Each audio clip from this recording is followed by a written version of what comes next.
Next time पे जब NDA clear हुआ और एसएसबी के लिए मैंने सर को कांटेक्ट किया तो उस टाइम पे भी उन्होंने फ़ीस आधी ली थी मुझसे।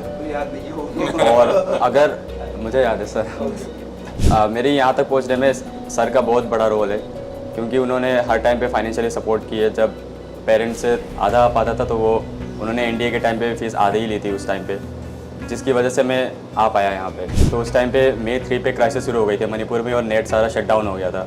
तो मुझे समझ नहीं आ रहा था कि मैं क्या करूँ। इतने साल पढ़ाई की थी, अब एसएसबी आएगी आगे और नेट शट डाउन है, करंट अफेयर्स का कुछ हो नहीं पाएगा, मैथ्स आगे के लिए कुछ पढ़ना पड़ेगा, वो भी नहीं हो पाएगा। तो मैंने फिर सर को कॉल किया कि सर ऐसे ऐसे है और सर मैं लखनऊ आना चाहता हूँ, फिर अगर हॉस्टल पे हो सके तो आप मुझे स्टे दे दीजिएगा, ऐसा मैंने रिक्वेस्ट किया। तो उन्होंने कहा कि कल ही निकलो वहाँ से।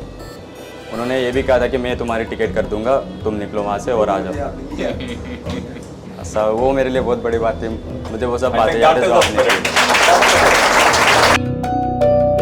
मणिपुर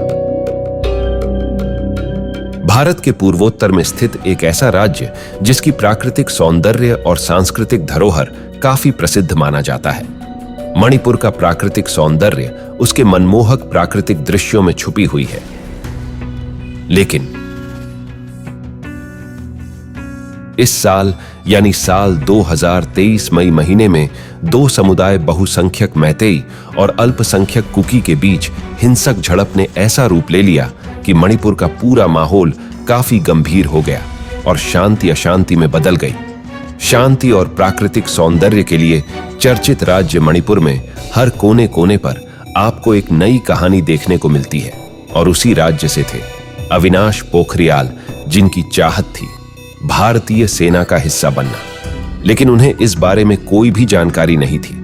लेकिन फिर उनकी चाहत बढ़ती गई और उन्होंने ठान लिया था कि वो अपने लक्ष्य को पाकर रहेंगे। और आखिरकार उन्होंने अपने अथक प्रयासों के बाद सफलता के मुकाम को पा लिया।